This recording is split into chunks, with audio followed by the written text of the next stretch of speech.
Good morning, students. Today we will start new poem, and the name of the poem is The Retreat, which is written by Henry Vaughan. Okay, आज हम जो है नई poem start कर रहे हैं और इस पोएम का नाम है द रीट्रीट और ये पोएम लिखी किसने है? हेनरी वॉन ने लिखी है। टाइटल के बारे में अगर हम समझते हैं तो हमें ये पता चलता है कि रिट्रीट का मतलब होता है गोइंग बैक, वापिस जाना। ओके, तो इट मीन्स जो पोएट है तो उनका अगर मेन फोकस रहेगा तो कुछ वो ऐसी सिचुएशन या सर्कमस्टांसिस वो बताना चाहेंगे जिसके अंदर वो वापस जाना चाहते हैं किसी पर्टिकुलर प्लेस पर। ठीक है, तभी that's why he mention that, मतलब that one name the retreat which means going back. अब एक्चुअल में इसके अंदर है क्या, तो इससे पहले we will discussing about a poet.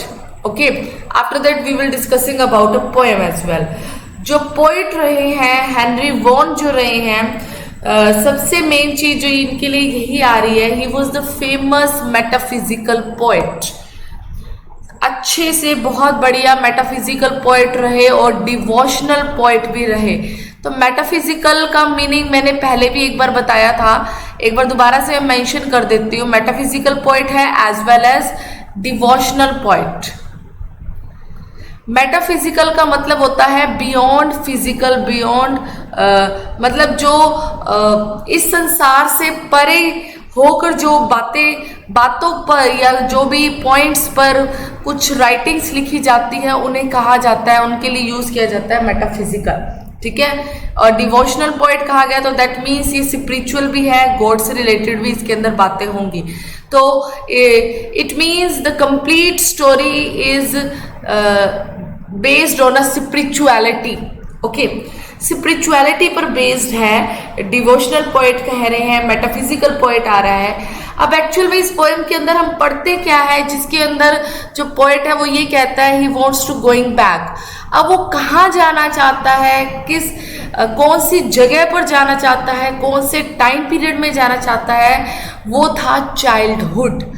Okay, according to Henry Vaughan की जो चाइल्डहुड है ना, childhood it is the most beautiful और nostalgic period for everyone. Okay, इनका ये कहना था कि जो बचपन है ना वो सबसे सुनहरा और हमेशा याद रहने वाला समय है। तो वो उसको ग्लोरीफाई कर रहे हैं, चाइल्डहुड को ब्यूटीफाई कर रहे हैं एक तरह से। तो अगर उन्होंने गोइंग बैक की बात की तो वो किसके लिए गोइंग बैक की बात कर रहे हैं? वो स्पेशली कहते हैं चाइल्डहुड के लिए। उस चाइल्डहुड के पीरियड को ग्लोरीफाई करते हैं, ब्यूटीफाई करते हैं।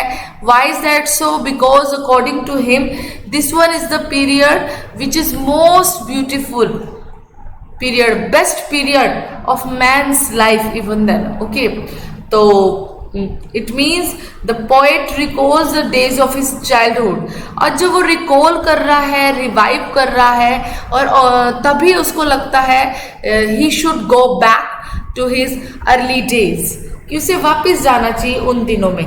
ठीक है, फर्स्ट कंसेप्ट तो यहाँ पर यही चीज आई कि चाइल्डहुड को उन्होंने ग्लोरीफाई किया।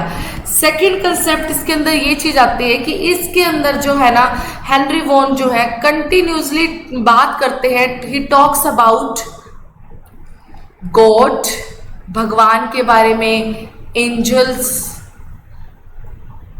कॉस्मोस, इन सब के बारे में बात करते हैं, ब्रह्मांड, भगवान, परियां, इन सब के बारे में। और वो ये कहते हैं we should we have to become one with the almighty, मतलब हमें भगवान के साथ जुड़ना चाहिए, वर्शिप करनी चाहिए, पूजा करनी चाहिए।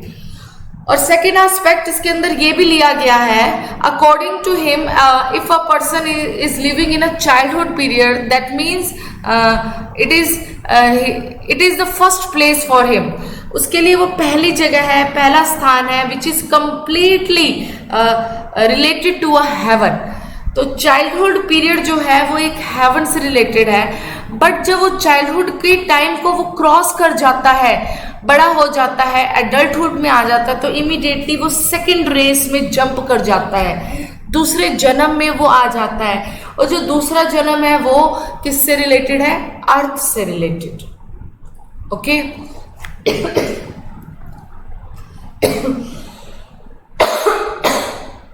सॉरी, आई होप आपको ये कंसेप्ट क्लियर हो रहा होगा कि इन्होंने जो हेनरी वॉन है, जो मेटाफिजिकल पोएट रहे, डिवोशनल पोएट रहे, रिट्रीट का मतलब था गोइंग बैक, और इसका मतलब जो लाइन जो स्टार्ट कर रहा है पोएट, या जो इस पोएम के बारे में पढ़ भी रहे हैं हम, वो पढ़ रहे हैं चाइल्डहुड को ग्लोरीफाई करने के लिए, या चाइल्डहुड को ऐसे शो किया जाता है as it is one of the nostalgic period that can not be easily forget as well, जिसको हम भुला ही नहीं सकते। सेकेंडली, जो पोएट ने कंटिन्यूसली बात की है गॉड, एंजल्स एंड कॉस्मोस की, उन्होंने कहा है कि हमें इनके साथ रिलेशन रखना चाहिए, अलमाइटी के साथ, भगवान के साथ वर्शिप करनी चाहिए। थर्ड एस्पेक्ट इन्होंने ये लिया कि जब कोई पर्सन चाइल्डहुड पीरियड में है ना, that means it is the first place for him, ठीक है। बट आफ्टर गेनिंग एडल्टहुड या मेच्योरिटी लेने के बाद ही immediately appointed for a second race, उसको दूसरी जॉब मिल जाती है, सेकेंड दूसरे जन्म में आ जाता है। और जो फर्स्ट वन जॉब जो थी वो कंप्लीटली रिलेट करती थी हेवन के साथ, स्वर्ग के साथ, और सेकेंड वन जॉब जो है वो फुल ऑफ नेगेटिविटी है, अर्थ है, एडल्ट लाइफ को सेकेंड रेस कहा गया है। इस तरीके से इन्होंने यहाँ पर कंपैरिजन शो किया है। और जब ये कंपैरिजन शो करते हैं तो कंटिन्यूसली बताते हैं कि अर्थली लाइफ और हेवनली लाइफ में क्या क्या डिफरेंस था। दैट मीन्स एडल्टहुड लाइफ और चाइल्डहुड वाला जो पीरियड था, उन दोनों में क्या डिफरेंस रहा है। ओके, अब स्टार्ट कर रहे हैं हम लाइन टू लाइन एक्सप्लेनेशन इसका। Happy those early days When I shined in my angel infancy, यहाँ पर I यूज किया है हेनरी वॉन के लिए। Happy those early days, those early days, early से पता लग गया बहुत पहले के दिन, दोज का मतलब वो, बहुत पहले के दिन, वो वाले कौन से? चाइल्डहुड के। कहते हैं कि जो बचपन का टाइम जो था ना, बड़ा ही खुशनुमा था। क्यों? When I shine, जब मैं चमकता था, मतलब मेरे अंदर पूरी पॉजिटिविटी वाली एनर्जी थी। चमकना in the sense positive vibes थी मुझ में, पॉजिटिविटी थी, कोई नेगेटिविटी नहीं थी, ठीक है। When I shined with positivity as well, कहाँ से? When I shined in my angel infancy। Angel infancy का मतलब यहाँ पर क्या है कि मैं इस तरीके से था, वो चाइल्डहुड पीरियड इतना ब्यूटीफुल था कि वो कंप्लीटली हेवनली इनोसेंस थी मुझ में। एंजल इन्फेंसी, इन्फेंसी होता है बचपन, बच्चे के लिए यूज किया जाता है। ओके, और जब एंजल आ गया तो दैट मीन्स हेवन से रिलेट किया गया, हेवनली आ गया। तो जब बचपन के लिए मेनली ये कंसेप्ट लिया जाता है कि जो बचपन होता है ना, वो मासूमियत से भरा होता है। तो एंजल इन्फेंसी का मतलब है हेवनली इनोसेंस, क्योंकि एंजल का मतलब मैंने यहाँ पर मीन्स यहाँ पर बता ही दिया कि यहाँ पे स्वर्ग की बात की गई है, और इन्फेंसी होता है बचपन। तो बचपन में क्या होता है? मासूमियत मिलती है किसी भी बच्चे में, तो वही बात आई heavenly innocence. Next, before I understood this place, यहां पर दिस प्लेस यूज किया गया है अर्थ के लिए। यहां पे जो दिस प्लेस यूज हो रहे हैं ना, अर्थ के लिए यूज हो रहा है। अब क्या कहा जाता है? बिफोर आई अंडरस्टूड, इससे पहले कि दिस प्लेस, इससे पहले कि मैं इस अर्थ को समझता, वो अर्थ जहां पर appointed for my second race, जहां पर मुझे अपॉइंट कर दिया गया है अपने सेकेंड रेस के लिए, दूसरे जन्म के लिए, दूसरे ओहदे के लिए, ठीक है। और टोट माई सोल टू फैंसी ओट, और मेरी आत्मा को सिखाया जाता है उस सेकेंड रेस में। टोट का मतलब टीच से बना है, पढ़ाने से बना है। सोल का मतलब आत्मा, फैंसी का मतलब होता है थिंक, सोचना। ओके। और ऑट का मतलब यहां पर लोगे एनीथिंग या नथिंग, एनीथिंग लो या नथिंग लो यहां पर।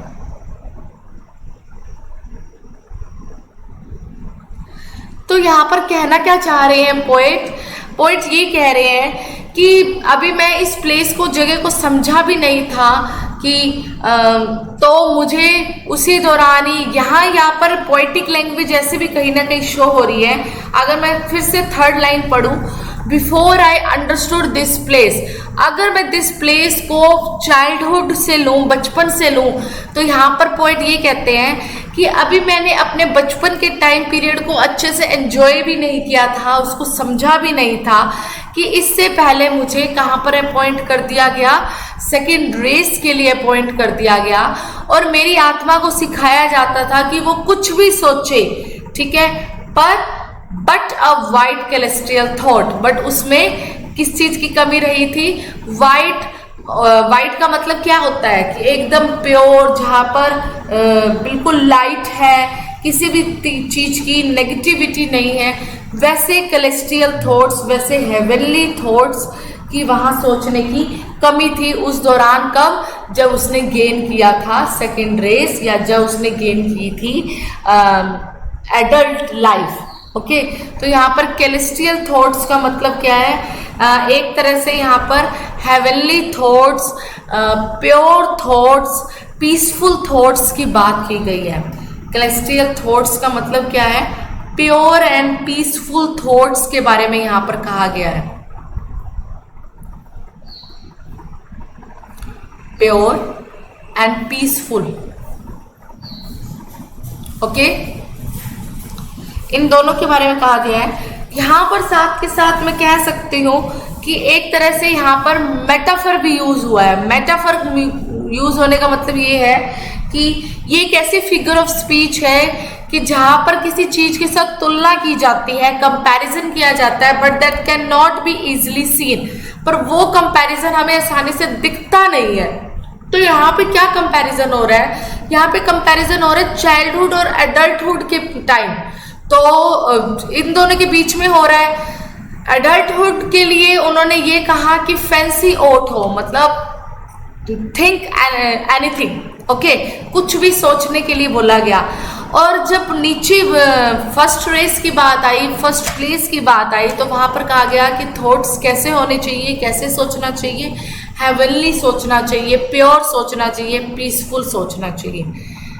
ओके, नेक्स्ट है व्हेन, जब, yet I had not walked above a mile or two from my first love। कहते हैं कि अब यहाँ पर क्या बता रहे हैं? मान लीजिए यहाँ पर 2 स्टेजेस शो हो रही हैं। एक स्टेज शो हो रही है चाइल्डहुड की, नेक्स्ट स्टेज शो हो रही है इसमें एडल्ट की, एडल्ट लाइफ, ठीक है। एडल्ट लाइफ के लिए यूज किया उन्होंने सेकेंड रेस, सेकेंड प्लेस, और चाइल्डहुड के लिए यूज किया गया फर्स्ट प्लेस। इतनी ये बात क्लियर हो गई है। अब इसके अंदर जो नेक्स्ट लाइन है उसके अंदर कहते क्या है poet? When yet I had not walked above, above मतलब जब मैं चाइल्डहुड से ऊपर अभी इतना आगे बढ़ा ही नहीं था, इतनी मैच्योरिटी मैंने नहीं ली थी। A mile or two from my first love, अपने पहले लव से मैं 1 या 2 मील ही आगे बढ़ा था। तो फर्स्ट लव क्या है? उसका बचपन, अपने बचपन से मैं थोड़ा ही आगे बढ़ा था, first love. And looking back at that short space, तो ये जो छोटी सी अवधि थी, स्पेस का मतलब थोड़ा सा जो टाइम था, इस दौरान जब मैंने पीछे मुड़कर देखा, लुकिंग बैक का मतलब होता है पीछे मुड़कर देखा, तो मैं क्या देखता हूँ? Could see a glimpse of his bright face, तो मैं झलक देख पाता हूँ। ग्लिम्स का मतलब क्या है? झलक देखना, ठीक है, मैं झलक देख पाता हूँ। His bright face, his use किया है यहाँ पर भगवान के लिए, कि मैं भगवान के चमकते हुए चेहरे को देख पाता था अपने बचपन में। तो ये रियलिटी है। ऐसा कहा भी जाता है कि जो बच्चा जो है वो भगवान का ही रूप होता है। क्यों? क्योंकि उसके अंदर ऐसा अच्छा बुरा इन सब की सच झूठ इन सब की कोई भी बेस होता ही नहीं है। बच्चा कुछ भी नहीं जानता, ना उसको जेलसी पता, ना उसको नेगेटिव वाइब्स पता, ना कोई एंगर, कुछ भी नहीं। तो यहाँ पर पॉइंट यही कहना चाह रहे हैं कि अभी मैं अपने चाइल्डहुड के पीरियड से इतनी मैंने मैच्योर लाइफ ली ही नहीं थी, had not walked above a mile or two from my first love। कितनी वॉक ली थी? 1 या 2 मील ही मैं आगे बढ़ा था अपने पहले प्यार से, मतलब बचपन से। एंड लुकिंग बैक, और जब मैंने पीछे मुड़कर देखा एट दैट शॉर्ट स्पेस, उस छोटी सी अवधि की तरफ, तो उस दौरान मैं देख पाता हूँ भगवान के चमकते हुए चेहरे को। Next, when on some gilded cloud और फ्लावर। गिल्डेड का मतलब होता है golden cloud, shining cloud, silver वाले लाइनिंग वाले क्लाउड्स। गिल्डेड का मतलब चमकदार। तो चमकदार यहाँ पे क्लाउड्स में सिल्वर लाइनिंग भी होती है रात के वक्त, और इन्हीं बादलों में गोल्डन लाइनिंग भी होती है सुबह के वक्त। ठीक है, तो गिल्डेड का मतलब है चमकना। When on some gilded cloud or flower, और जब मैं किसी बादल या फूल की तरफ जो चमकते हुए हैं, my gazing soul, तब जब उस दौरान मेरी जो आत्मा है, गेजिंग सोल का मतलब है टकटकी लगाकर देखना। कितनी देर तक? वो 12 an hour। कहते हैं कि मेरी जो आत्मा जो है ना, इन चमकते हुए बादल और फ्लावर्स को, जब मैं छोटा था, जब मैं चाइल्डहुड पीरियड में था, उस दौरान मेरी जो आत्मा है, जैसे बच्चे जो होते हैं ना, किसी भी चीज को, नेचुरल ऑब्जेक्ट्स को बड़े ही गहराई से एनालिसिस करते हैं कि ये चंदा मामा है, या ये फ्लावर्स है, फ्लावर ब्लूम कर रहे हैं, या डॉग्स भाग कर, मतलब, या ये माउंटेन्स कितनी हाइट पर हैं, क्लाउड्स कितने ब्लैक, मतलब इस तरीके की उनकी कन्वर्सेशन चलती रहती है। वो नेचुरल ऑब्जेक्ट्स को बहुत डीपर सेंस में जज करते हैं। तो यही पर वही पॉइंट वो कहना चाह रहा है कि मेरे जो चाइल्डहुड पीरियड के दौरान मैं क्या करता था, मेरी जो सोल थी, मेरी जो आत्मा थी, टकटकी लगाकर देखती रहती थी। वो 12 an hour, घंटों तक, 12 होता है लिव, रहना, मतलब घंटों तक मेरी आत्मा टकटकी लगाए रहती थी। किस पर? इन चमकते हुए बादलों पर और फूलों पर। And in those weaker glory spy some shadows of eternity. और फिर भी जो ये चमकते हुए बादल और फ्लावर है, इनके लिए एक वर्ड यूज किया है, वीकर ग्लोरीज। वीकर का मतलब होता है कमजोर, ग्लोरी का मतलब होता है शाइन, वही चमकना। कहते हैं कि ये जो क्लाउड्स और फ्लावर्स है ना, नो डाउट ये नेचुरल ऑब्जेक्ट्स हैं, ठीक है, बट फिर भी ये जो नेचुरल ऑब्जेक्ट्स है ना, they are not as powerful as God's glory. भगवान की चमक की तरह इतने पावरफुल नहीं है, ठीक है। तो यहाँ पर इन्होंने कहा है, in those weaker glories spy some shadows of eternity. तो यहाँ पर सम शेडोज, परछाई, ऑफ एटर्निटी, एटर्निटी यहाँ पर यूज किया है, एवर लास्टिंगनेस, हमेशा के लिए किसी की परछाई रहना, तो वो कौन है? गॉड। कहते हैं कि नो डाउट वो नेचुरल ऑब्जेक्ट्स है, बट फिर भी वो क्लाउड्स और फ्लावर्स क्या है? वीकर ग्लोरीज है, कमजोर रूप से चमकने वाली चीजें हैं। क्यों? क्योंकि गॉड के अंदर तो परमानेंटली सोर्स होता है एटर्निटी का। गॉड में तो हम परमानेंटली शेडो देखते हैं प्योरिटी का, ओके, डिविनिटी का, इनोसेंस का। बट जब हम एडल्ट लाइफ लेते हैं तो ये इनोसेंस और डिविनिटी क्या हो जाती है? लॉस्ट हो जाती है। नेक्स्ट है, before I taught my tongue to wound my conscience with the sinful sound और had the black art to dispense a several sin to every sense.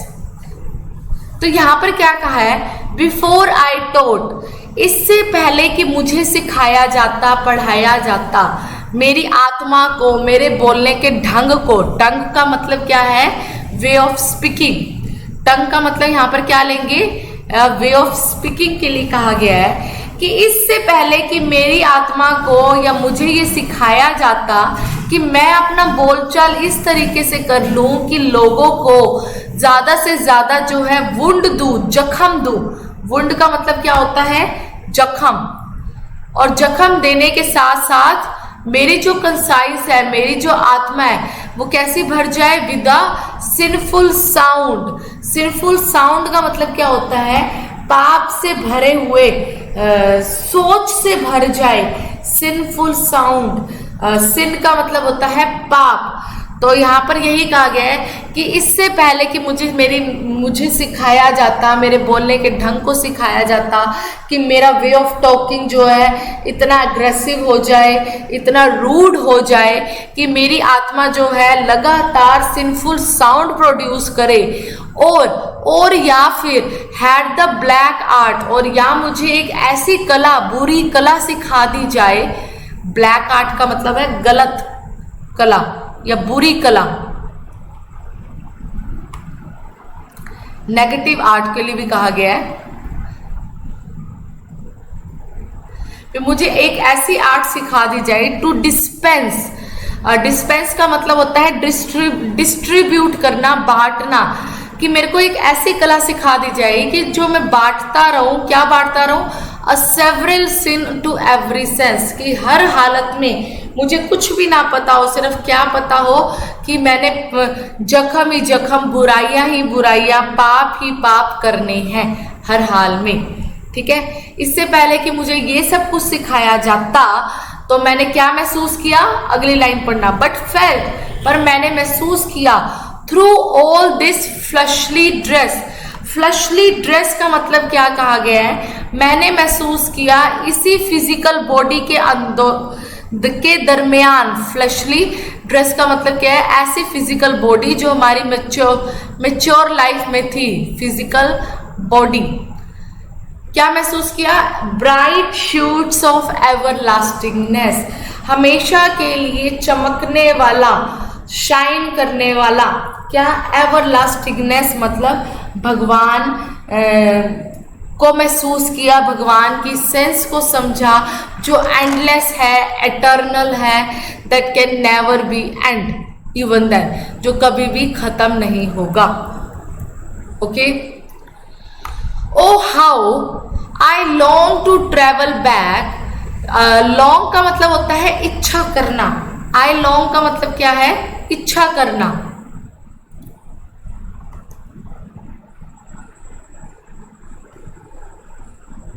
अब वो यहाँ पे, अब जब हम ये पैरा करेंगे ना तो इसमें एक रेग्रेशन दिख रहा है, पछतावा दिख रहा है। तो पोएट जो है वो रेग्रेट करते हैं। रेग्रेट का मतलब होता है पछता रहे हैं, किस चीज के लिए, पछताना। O how I long to travel back, कि कितने दिल से मैं चाहता हूं कि मैं वापस मुड़ जाऊं, and trade again that ancient track, और फिर से चलूं। ट्रेड का मतलब होता है वॉक, कि मैं फिर से चलूं उस पुराने से पाथ पर, उस प्राचीन रास्ते पर। मतलब प्राचीन रास्ता कौन सा है, childhood period. Okay, that I might once more reach that plain. कहते कि अभी मैं एक बार ही पहुंचा था, रीच दैट प्लेन, उस जगह पर, where first I left my glorious train, जहां पर मैं क्या छोड़कर आया था, अपनी चमकदार ट्रेन को छोड़कर आया था। चमकदार ट्रेन का मतलब यहाँ पर क्या कहा गया है कि मतलब गॉड के लिए यूज किया गया है। मैंने बार बार कहा है कि चाइल्डहुड पीरियड को ग्लोरीफाई किया है, ब्यूटीफाई किया है, हेवनली थॉट से रिलेट किया है। तो यहाँ पर पोएट जो है ना एक ऐसा रिग्रेशन बार बार एक्सप्रेस करते हैं। वो कहते हैं कि अभी मैं एक बार पहुंचा ही था उस जगह पर। कहाँ, कौन सी जगह पर, जहां पर मैं छोड़ आया था उस ट्रेन को, from whence enlightened spirit sees, जहाँ से मुझे एनलाइटेड होता है हमेशा के लिए चमकने वाली आत्माएं मुझे दिखती थी। तो एनलाइटेड स्पिरिट सीज का मतलब यहाँ पर किसके लिए यूज कर रहे हैं, जहां पर भी एनलाइटेड आएगा वो यूज हो रहा है गॉड, एंजल्स के साथ, कॉस्मोस के साथ।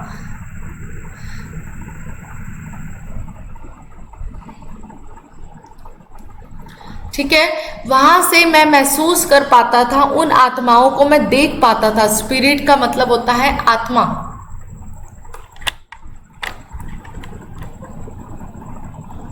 स्पिरिट का भी मतलब है आत्मा।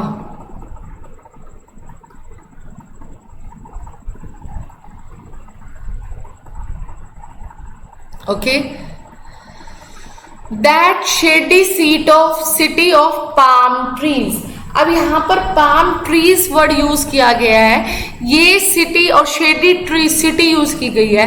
तो यहाँ पर जो शेडी सिटी यूज की गई है पाम ट्रीज वाली, तो ये चाइल्डहुड या भगवान गॉड के लिए ही एक ऐसी सिटी के, मतलब जो गॉड की सिटी थी उसी के लिए ही ये पाम ट्री वाली सिटी को मेंशन किया गया है कि जो भगवान जिस एरिया में रहता है, या जो हेवनली सराउंडिंग्स जो है गॉड की चाइल्डहुड पीरियड जो है, that is completely shady one city.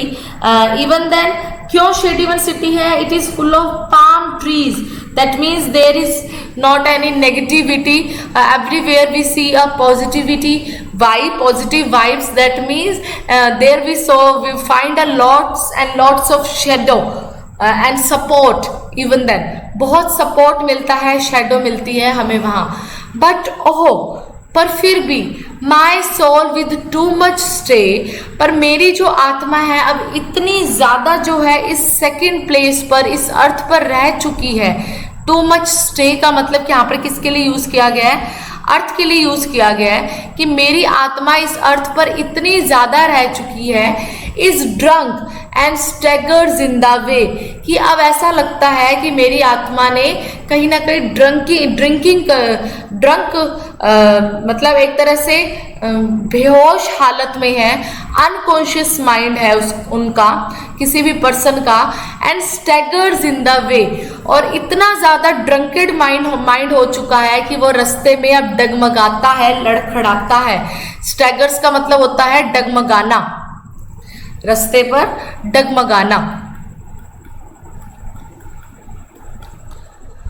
Some men a forward motion love, but I by backward steps would move। अब यहाँ पे क्या कहा गया है कि कई पर्सन ऐसे हैं, कई आपको ऐसे मिलेंगे लोग जो they always think in terms of progress, looking forward to the future life, okay, but जो poet जो थे ना, he wants to look back to this early time।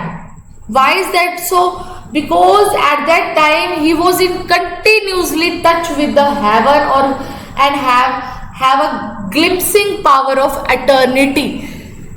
ठीक है, इसका मतलब क्या है, इसका मीन ये है कि कई लोग ऐसे हैं, some man a forward motion love, love का मतलब चाहना, कुछ लोग चाहते हैं आगे कदम बढ़ाना, फॉरवर्ड मोशन का मतलब है प्रोग्रेस करना, भविष्य में उन्नति करना, बट पर मैं जो हूँ by backward steps would move, कि मैं अपने कदम पीछे मोड़ना चाहता हूँ, पीछे घुमाना चाहता हूँ। क्यों?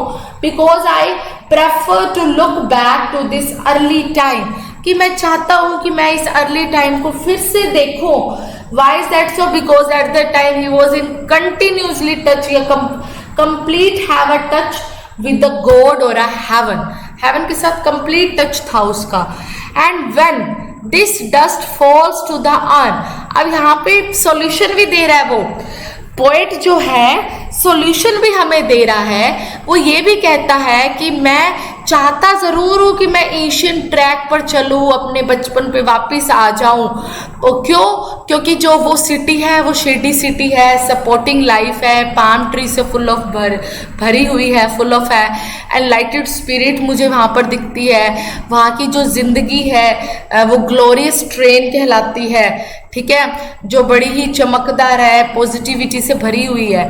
पर फिर भी कई लोग ऐसे हैं जो फ्यूचर में लगातार प्रोग्रेस करना चाहते हैं, पर पोएट कहता है कि मैं चाहता हूं कि मैं वापस अपने चाइल्डहुड पीरियड में मुड़ जाऊं।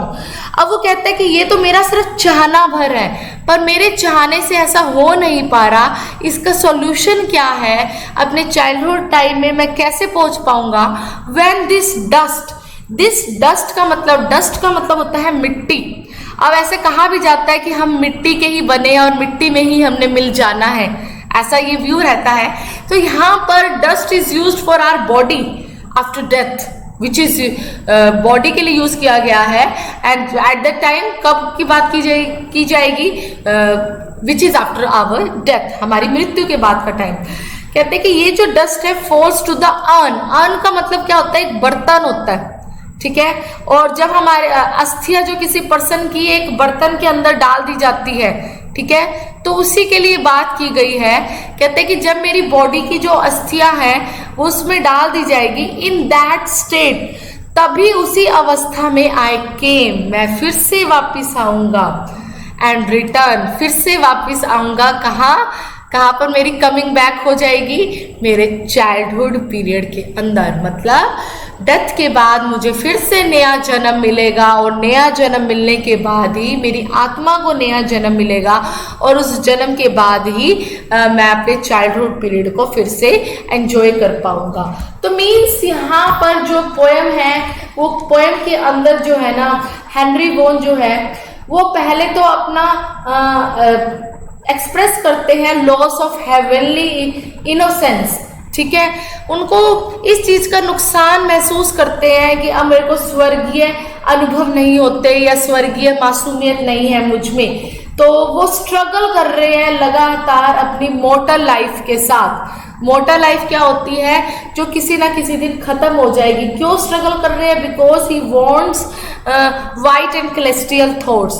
वाइट और celestial थॉट्स क्यों चाहिए? Because in that type of thoughts he can easily see enlightened spirits. Okay, सिर्फ इन्हीं सब सिचुएशंस के लिए वो कहता है कि मुझे वापस जाना है, और इसका सॉल्यूशन भी देता है कि वापस वो चाइल्डहुड की एज वो कैसे गेन करेगा।